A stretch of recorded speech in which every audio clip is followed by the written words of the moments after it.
la parte que estábamos trabajando, eh, en general hablamos del factorial de un número en la clase anterior y dijimos que se podía expresar como n factorial, donde n es cualquier entero. Este, Recuerden que el factorial de un número solo lo podemos obtener para valores enteros, no se puede para valores decimales. Entonces, porque es una técnica de conteo y se cuenta usando valores enteros. Usted cuenta diciendo 1, 2, 3, 4, 5, 6. Usa valores enteros para contar.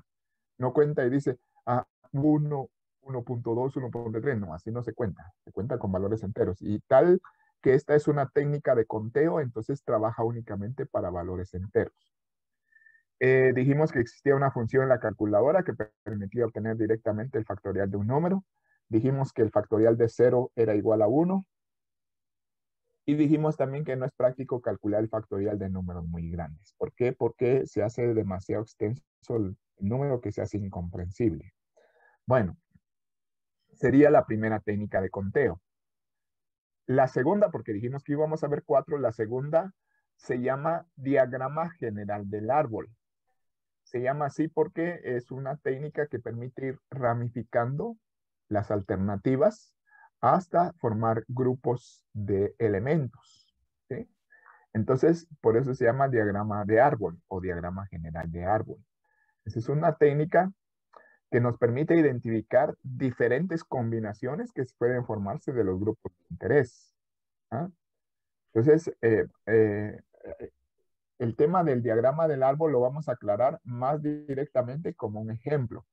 En el ejemplo yo quiero que usted ponga atención y al final de cuentas me pregunte si tiene alguna duda. No se quede sin preguntar al final si existe una duda de lo que estamos explicando. Entonces dice el planteamiento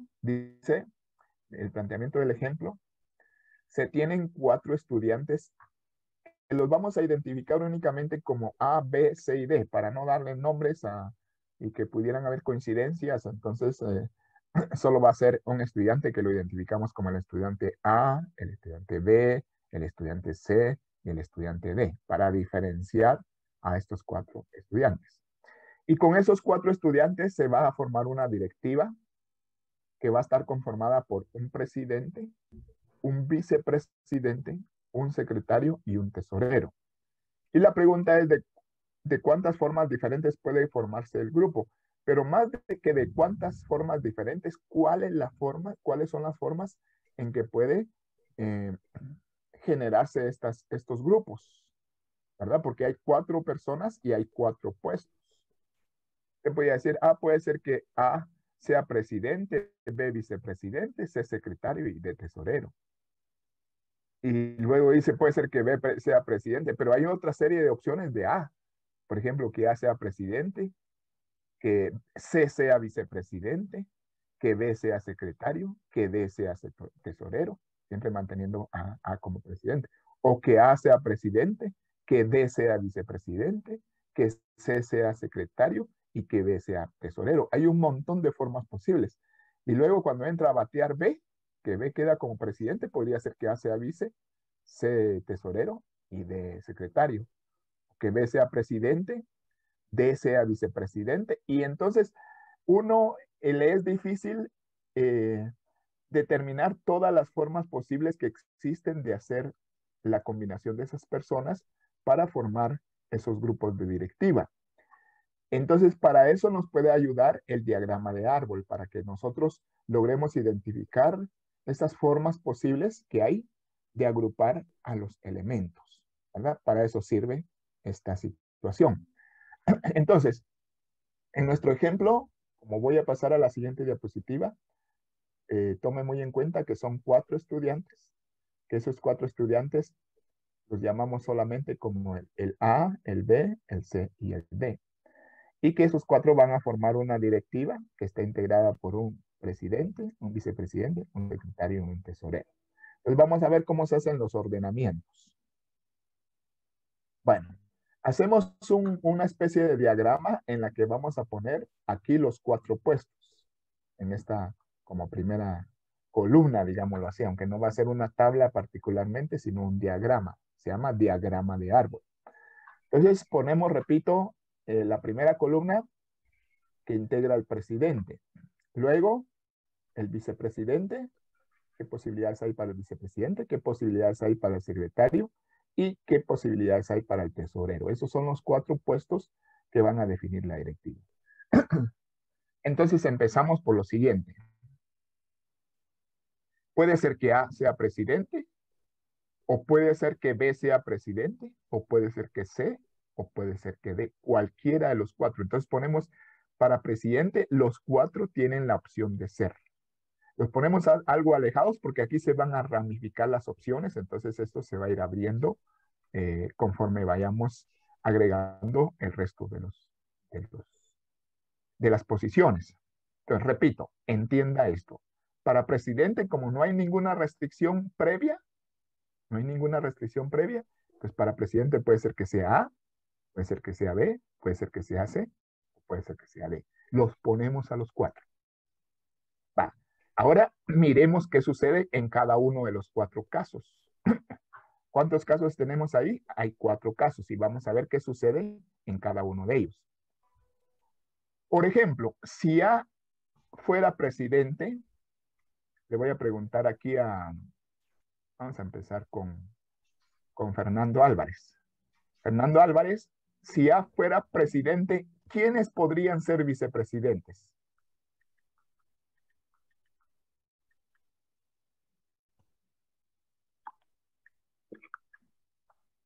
Dice B, C y D, dice Fernando. Vaya, está bien, Fernando. Ahora le pregunto a Freddy Camposeco. Freddy Camposeco, si B fuera presidente, ¿quiénes podrían ser vice?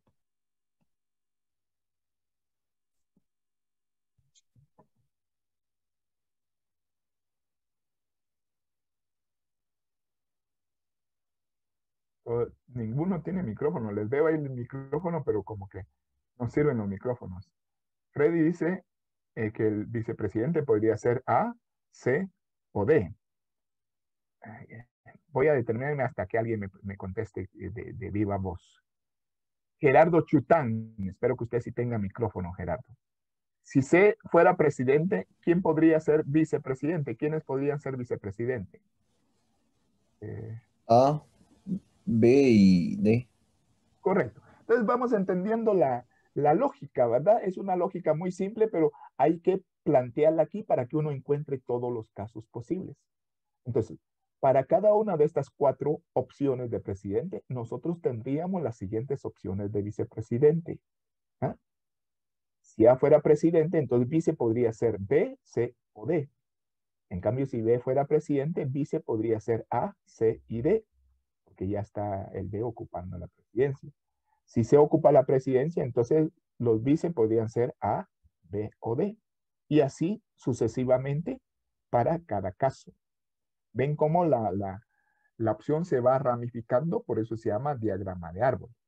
Y seguimos la línea. Aquí hay 3 opciones para A, 3 opciones para B, 3 opciones para C y 3 opciones para D. Entonces seguimos la línea. Si A fuera presidente y B fuera vicepresidente, me va a decir, por favor, Hugo Cachín, si A fuera presidente y B fuera vicepresidente, agarramos esta primera línea, ¿quién podría ser secretario? C y D.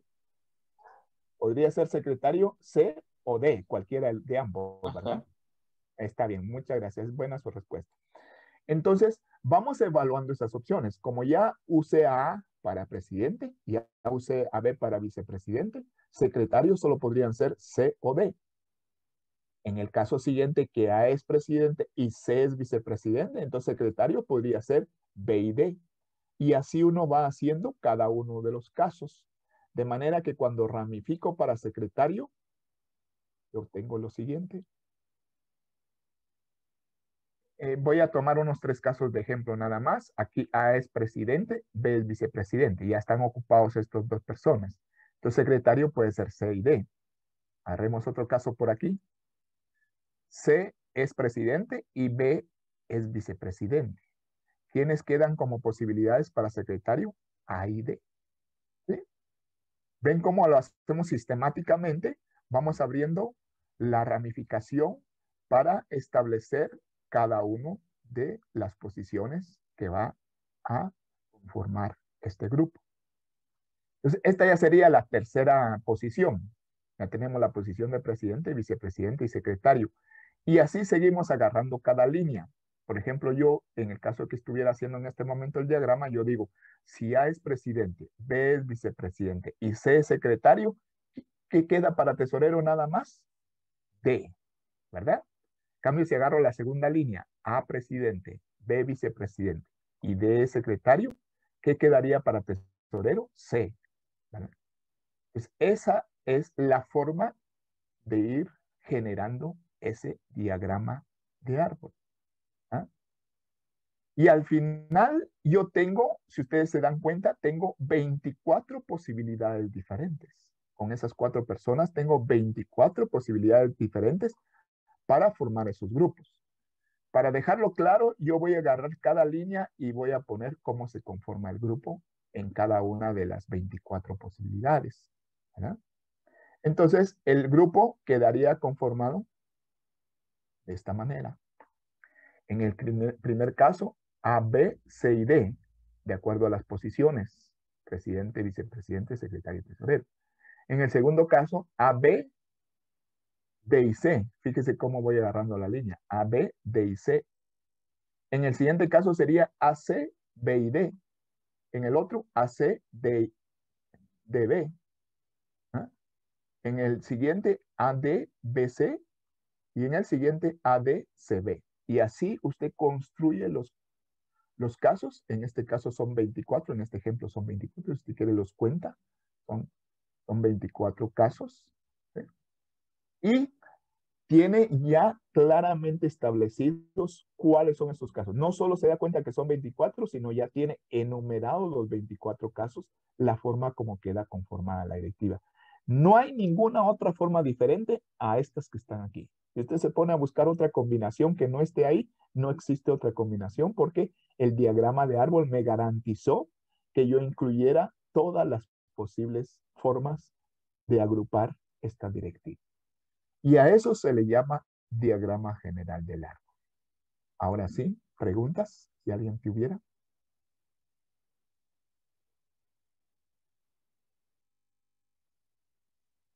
Entonces, ¿para qué nos sirve el diagrama de árbol? Para identificar cómo se conforman grupos cuando se van agrupando diferentes elementos, ¿sí?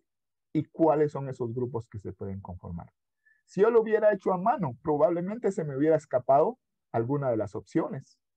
De repente esta no la hubiera incluido por estar haciéndolo, digamos, en la mente nada más. Entonces es mejor, es ideal hacer un diagrama que se vaya ramificando con las opciones que quedan para cada una de las posiciones que se van agregando. ¿Preguntas? ¿Alguien tiene dudas sobre el diagrama del árbol?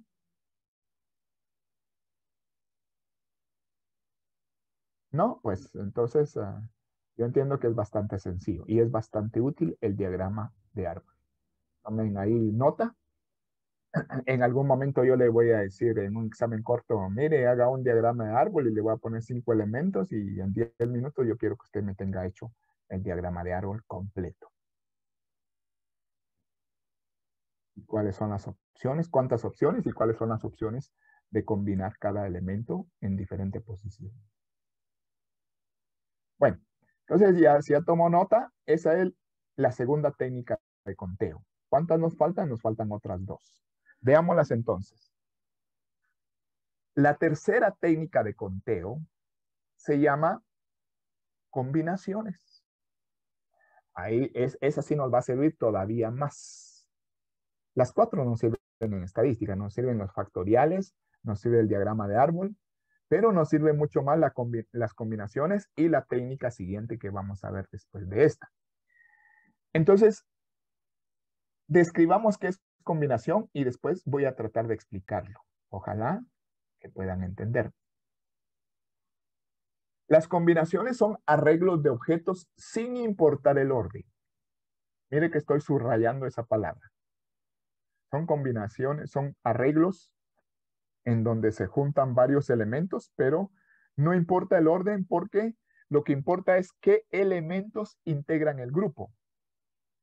qué elementos integran el grupo. Cuando uno va a conformar grupos, seleccionando elementos, pero no importa en qué orden seleccionó cada elemento, sino al final lo que importa es qué elementos fueron seleccionados. A eso se le llama combinación. Combinación. No importa el orden en que fueron elegidos los elementos. Solo importa qué elementos entraron en el grupo. Entonces, eso se llama combinaciones y el número de combinaciones de n cosas, o sea, de un total de n elementos, tomados R a la vez, se determina por la siguiente función. Copien la función, es una fórmula para determinar número de combinaciones de n en R. Así se lee la primera parte que está en la ecuación. Se lee número de combinaciones de n en R. ¿Sí? Así se lee esta expresión. Número de combinaciones de n en R. Y eso va a ser igual a n factorial. Gracias a Dios usted ya sabe que es factorial, ¿verdad? N factorial dividido R factorial por n menos R factorial. Muy sencilla la ecuación. Entonces ahorita voy a llamar a alguien por ahí. Jordi Barrios. Jordi Barrios, léame qué es, cómo se expresa esa ecuación. Y luego me explica qué es una combinación.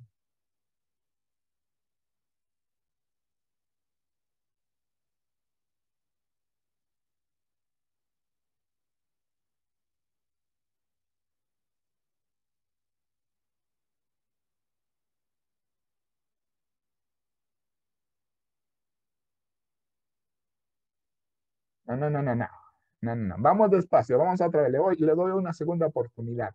Léame cómo se lee esa ecuación. ¿Por qué le estoy pidiendo eso? Porque yo ya lo hice antes. Entonces, ya que yo lo hice, hágalo usted. Léame cómo se expresa esa ecuación. Vamos de nuevo. Jordi.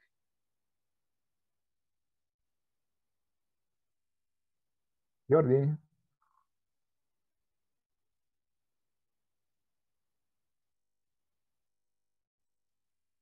Ahí está presente todavía. No lo ha sacado el internet.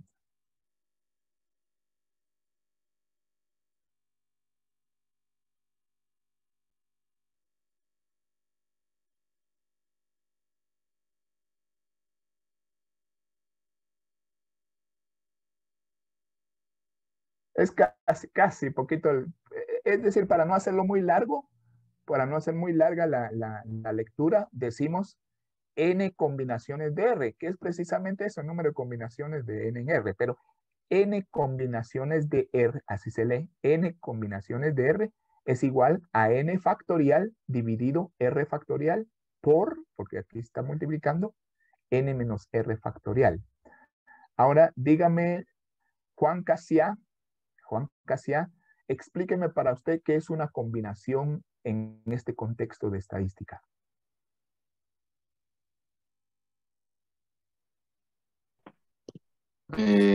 Tal vez son arreglos para formar grupos.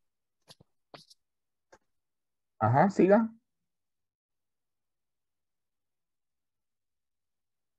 Siga, que sí lo Eh, escuché. solo eso. Tal No, vez no, no, no. tal vez sin importar el orden. ¿Qué quiere decir sin importar el orden? O sea, que puede ser aleatorio, ¿no? Gracias, Juan. Mire, pues, lo que yo quiero decir es que no importa si yo elegí, voy a poner aquí quienes están participando en mi clase. Vamos a ver quiénes están participando. No importa si yo elegí a Jordi, no, busquemos desde arriba. No importa si yo elegí a Hugo, Jonathan, Jordi y Juan. O si elegí a Juan, Jordi, Jonathan y Hugo. O si elegí a Jonathan, Juan, Hugo y Jordi. Aunque estoy cambiando el orden en que escogí a estas personas, las personas son las mismas, entonces forman el mismo grupo. Cuando en un grupo no importa el orden en que se han elegido, sino que solo importa qué elementos elegí, a eso se llama una combinación. Bueno, y se expresa de esta manera. N factorial partido R factorial por N menos R factorial. Veamos un ejemplo. Dice, de un grupo, ejemplo número 1, de un grupo de 10 estudiantes se quiere extraer una comisión de 6 estudiantes. Fíjese que ahí no estamos eligiendo una directiva, no importa quién se elige primero y quién después, porque simplemente es un grupo de trabajo, es una comisión. Entonces, hay en total 10 estudiantes. ¿Cuántos voy a elegir yo? 6. Para que realicen un trabajo sin importar el orden en que sean elegidos. ¿De cuántas maneras posibles se puede formar este grupo de trabajo? Bueno, entonces analizamos nuestro planteamiento. En primer lugar, no importa en qué orden se eligieron, porque no importa quién fue antes elegido, quién fue después y quién fue después, sino que importa quiénes van a formar el grupo. Entonces se trata de una combinación. Aunque realmente estamos en el ejemplo de combinaciones, usted siempre tiene que hacer ese análisis. Luego, lo siguiente que yo me pregunto es, ¿cuántos son en total del grupo? ¿Cuánto es mi n? Y yo encuentro que en este ejemplo mi n es igual a 10. Luego pregunto, ¿cuántos elementos voy a tomar? ¿Cuántos elementos voy a escoger? Y encuentro que voy a escoger a 6 elementos. Entonces, ese es mi R. Recuerden eso. El N es el número total de elementos que yo tengo disponibles y el R es el número total de elementos que yo voy a tomar en el grupo. ¿Sí? En el grupo que forme. Cuando tengo eso, tengo arreglada la vida. O sea, cuando yo ya sé que es una combinación, yo ya sé cuál es mi N y cuál es mi R, pues ahí ya casi está solucionado el problema. Solo queda usar la fórmula y aplicarle valores a la fórmula, ¿verdad? Y entonces, si N es 10 y R es 6, hágame a favor, vamos a dar ahora a una señorita, vamos a darle también a las damas la oportunidad. No hay muchas señoritas como ustedes, ¿verdad? Fabiana, dígame por favor, ¿cuál es el resultado de ese ejercicio? Es decir, yo lo voy a Ahorita le digo, publicar ahí, ingeniero. pero calcule usted. Calculen a todos porque después de Fabiana le voy a preguntar a alguien más. Calcúleme ahí cuántas formas existen de hacer ese grupo.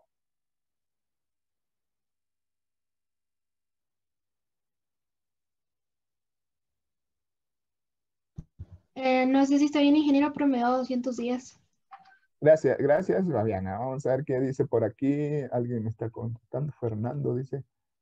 Entonces, ¿cuánto dice ahí? 120.960. Esté pendiente, Fernando. Hay alguna situación ahí que vamos a aclarar, ¿verdad? Pero le voy a preguntar a alguien más, ya que tengo el grupo por ahí, a Naidelin Campos. Ahora me dice su resultado, Naidelin. Me dio 210, ingeniero. Muchas gracias, Naidelin. Vamos a hacer ahorita la verificación. Entonces, como yo ya tengo que es una combinación, yo ya sé qué fórmula puedo usar. Por cierto, solo tengo una fórmula ahorita, después va a haber otra. Entonces yo ya sé que uso esa fórmula que dice que para determinar el número de combinaciones se calcula n factorial y abajo se divide r factorial multiplicado por n menos r factorial. En mi ejemplo, n vale 10. Entonces yo pongo 10 factorial, r vale 6, 10 factorial dividido 6 factorial, y n menos r es 4, porque 10 menos 6 es 4. Entonces aquí sería 6 factorial por 4 factorial. ¿Sí? Ya aplicándolo en el ejercicio que yo tengo.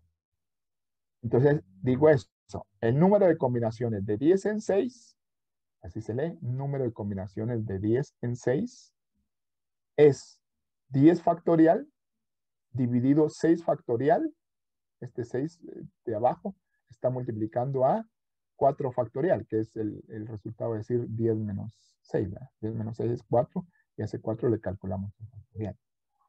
Y eso nos da 210 formas posibles de seleccionar a los estudiantes. Fíjese usted que sería muy difícil enlistar esas 210 formas. Solo nos conformamos con averiguar el número de formas que hay. Y no problema.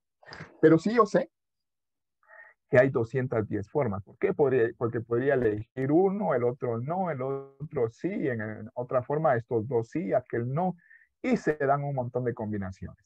¿Ah? Con esa perspectiva, con ese planteamiento que yo le estoy poniendo. ¿Dudas sobre el primer ejemplo?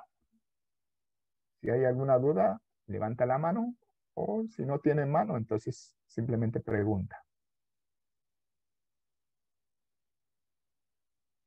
Bueno, vamos a ver otro ejemplo, siempre dentro del tema de combinaciones. Ahorita usted está alegre porque identifica que lo que vamos a hacer es una combinación porque andamos en ese punto, pero también debe aprender a diferenciarlas cuando no se sabe si es combinación o permutación. Entonces, veamos otro ejemplo. El ejemplo número 2. Se desea realizar un estudio. Ese es un ejemplo que yo hice hace como 4 años y en eso cambió el número de municipios de Escuintla, pero usémoslo con los datos que está aquí. Dice, se desea realizar un estudio sobre la tenencia de la tierra en el departamento de Escuintla. Para eso, o para lo cual, es necesario censar 8 municipios. Y vamos a escoger así qué 8 municipios vamos a tomar. Cuando se hizo el planteamiento del problema, habían 13 municipios, y me parece a mí que ahorita ya hay 14 porque le dieron categoría de municipio a otra región de Escuintla, ¿verdad? Entonces, pero quedémonos con 13. Me perdonan los de Escuintla si le estoy quitando un municipio, pero solo es por fines de hacer este ejercicio. ¿Sí? Entonces, la idea es que yo tengo un departamento con 13 municipios. Y de esos 13 yo voy a escoger 8, pero podría escogerlos de diferentes formas, porque tengo 13 de donde escoger. De manera que yo escojo los 8, pero no importa en qué orden los escoja. Al final de cuentas, lo que me va a interesar es qué municipios escogí. Puede ser que escoja a Palín, a Santa Lucía, a Puerto San José, a... Ya se me olvidaron el resto de los municipios de Escuintla, pero... En fin, escojo a 8 municipios, ¿verdad? De los 13 que existen. Como no importa quién escoja primero y a quién después, sino que solo importa qué elementos escogí para formar mi grupo, entonces yo lo que voy a aplicar es una combinación, es un cálculo de combinaciones. Y digo, ya que sé que es una combinación, procedo a verificar cuánto vale mi n y cuánto vale mi r. En este ejemplo, n es el total de elementos que yo tengo disponibles, son 13, y r es el número de elementos que yo voy a escoger o que voy a seleccionar. En este caso son 8. De manera que yo digo, esto va a ser una combinación de 13 en 8. Y le voy a preguntar a Steve Alexander Choi que me diga el resultado de esa operación cuando usted aplica la fórmula de combinaciones. Ahorita le digo, ingeniero.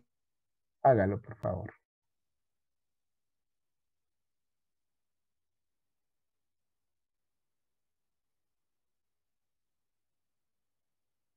Todos háganlo porque a cualquiera le voy a preguntar en segunda instancia. Hagan la operación ahí. Ya tiene la fórmula, ya tiene los valores, solo la aplica y me dice el resultado. Me da 1287 combinaciones. 1287. 1287 también me dice Brandon Abril. Dice, bueno, está bien. Vamos ahorita. Y Eric Chan está solicitándome nuevo su admisión.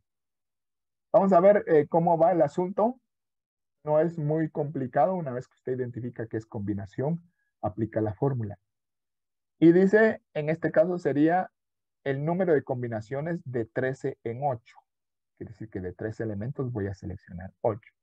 El número de combinaciones de 13 en 8 sería 13 factorial dividido 13 factorial por 13 menos 8, que sería 5 factorial. Usted abajo multiplica 13 factorial por 5 factorial.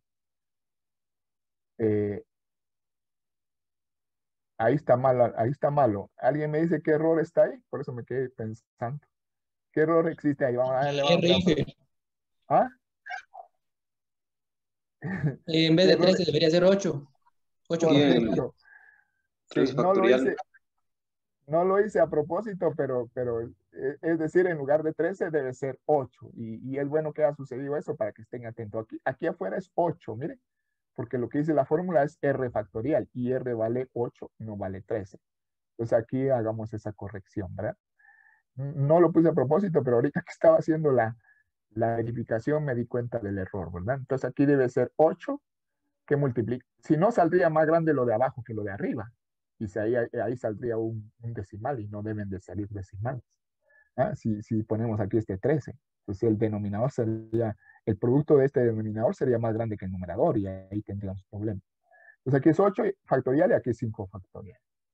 En resumen, me da un resultado de 1287 formas posibles. Sé que la operación sí está bien hecha. Lo que falló ahí fue que pusimos el n en lugar del r, ¿verdad? Bien. ¿Alguna pregunta con las combinaciones? Bueno, entonces eso permite, y usted se va a dar cuenta más adelante que eso nos va a servir para otro tema que viene más adelante, el poder calcular combinaciones. ¿Abril? Abril, ya que estamos en su mes. Ingeniero, buenas tardes. Solo tenía la duda, ingeniero, de que así como ahí entonces, cuando hablábamos de el diagrama general del árbol, ¿cuál era la diferencia? Que en el diagrama de general del árbol, ahí sí afecta el orden, o cómo. Correcto. Porque yo podría decir de que tal vez como son agrupaciones, tal vez se podría tomar Sí, como que se parece un poco, pero no sé. exacto, se parece un poco. Lo que pasa es que el diagrama general del árbol lo que hace es darnos, digamos, la conformación de las permutaciones. Todavía falta un poquito que veamos permutaciones. Pero resulta que en las permutaciones sí importa el orden. Entonces, en el diagrama general del árbol, lo que estamos diciendo es que los grupos son diferentes. ¿Eh? Si no importara el orden de los grupos, regresando al diagrama general del árbol, si no importara el orden de los grupos, entonces solo se formaría un grupo, porque hay 4 personas y se van a seleccionar 4 elementos, no importa en qué orden. Pero en el diagrama general del árbol sí importa el orden, son grupos distintos cuando cambia el orden de selección. Y en cambio en la combinación, que es la siguiente técnica que estamos viendo ahorita, no importa el orden en que son elegidos.